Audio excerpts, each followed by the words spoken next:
मोर पंख तो आप सभी लोग जानते ही होंगे। मोर पंख जो है वो वास्तुशास्त्र में और ज्योतिष में या कोई भी तंत्र विद्या में इसका बहुत प्रयोग किया जाता है। कई तरह की परेशानियों को दूर करने के लिए मोर पंख का प्रयोग किया जाता है और ये बहुत लाभप्रद भी होता है।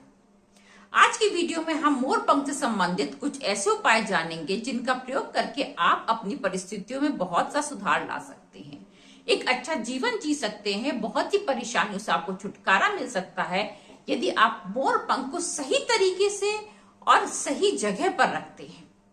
कैसे रखना है, आपकी कौन सी परिस्थिति के अनुसार इसका कैसे प्रयोग करना है, ये हम इस वीडियो में जानेंगे। अंत तक बने रहिएगा और जानिएगा मोर पंख के बहुत ही प्रभावशाली उपाय।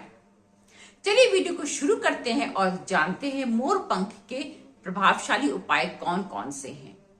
आप सभी का स्वागत है मेरे चैनल पर अंजू की रेमेडीज। आज के वीडियो में हम मोर पंख के उपाय जानेंगे। सर्वप्रथम तो मोर पंख जो है वो नकारात्मक ऊर्जा को दूर करने के लिए प्रयोग किया जाता है।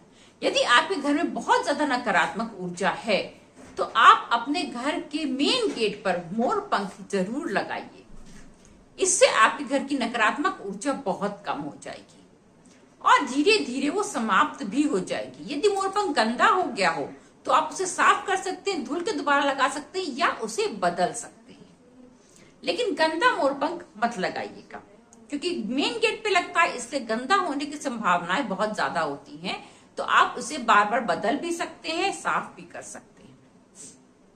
आप जानते हैं यदि आप कई प्रकार के रोगों से ग्रसित हैं और या तो आपको मानसिक शांति नहीं है, आपके दिमाग में बहुत परेशानियां रहती हैं, तो आप मोर पंख का प्रयोग कैसे कर सकते हैं।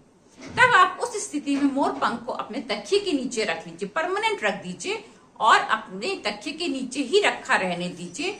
और रात में जब आप सोए तो मोर पंख को थोड़ा सा स्पर्श करके एक बार और तब सोएं। इससे आपको मानसिक शांति मिलेगी, नींद अच्छी आएगी और आपको बहुत राहत मिलेगी। यदि आप आर्थिक तंगी से जूझ रहे हैं तो आप ये कार्य कर सकते, इससे आपको बहुत लाभ होगा। आप शुक्रवार के दिन मोर पंख के ऊपर थोड़ा सा केसर लगा दीजिए। केसर को पानी में घोल करके थोड़ा सा केसर इसमें लगा दीजिए और शुक्रवार के दिन ये कार्य करना है और फिर इस मोर पंख को अपने मंदिर में रख लीजिए। इससे आपको आर्थिक लाभ होगा, आपकी आर्थिक तंगी दूर हो जाएगी।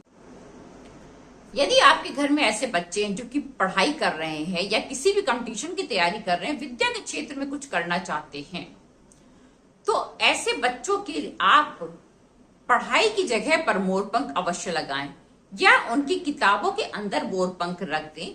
तो इससे बहुत लाभ होगा उनको, विद्या के क्षेत्र में या किसी भी कंपटीशन के क्षेत्र में उनको बहुत लाभ मिलेगा, उनको सफलता निश्चित ही प्राप्त होगी।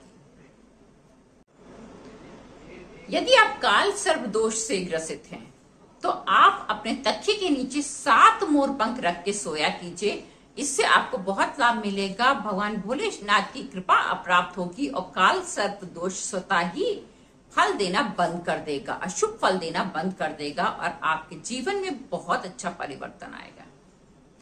अब यदि आप शत्रुओं से बहुत परेशान हैं, आपके शत्रु आपको बार बार परेशान करते हैं, आपके कार्य क्षेत्र में परेशान करते हैं या आपके जीवन में खुशियां नहीं आने देते हैं, हर समय टांग अड़ाते हैं, आपके कार्य सफल नहीं होने देते हैं, तो आप क्या कर सकते हैं कि आप जो है वो मंगलवार के दिन ये कार्य करें।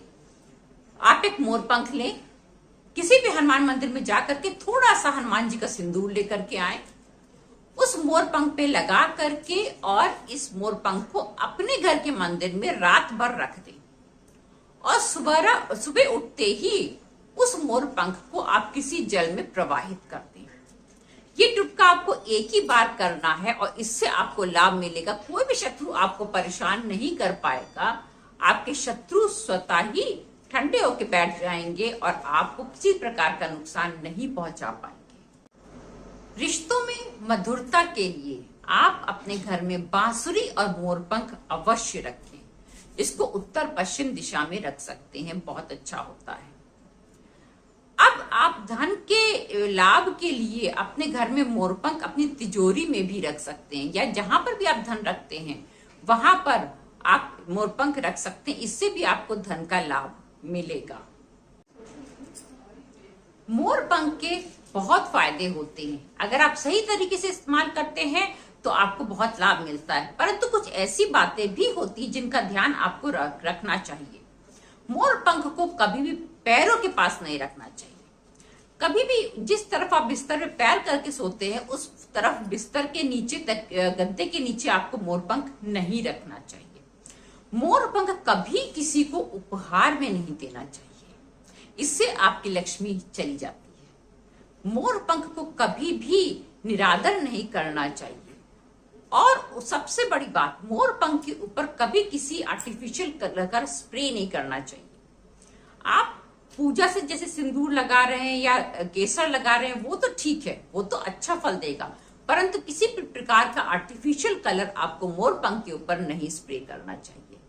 इससे भी उसकी सकारात्मकता खत्म हो जाती है और आपको वो फल नहीं दे पाता है। कुछ बातों का ध्यान रखते हुए यदि आप मोरपंख का प्रयोग करेंगे अपने लिए तो आपको लाभ निश्चित ही प्राप्त होगा। जय श्री कृष्ण।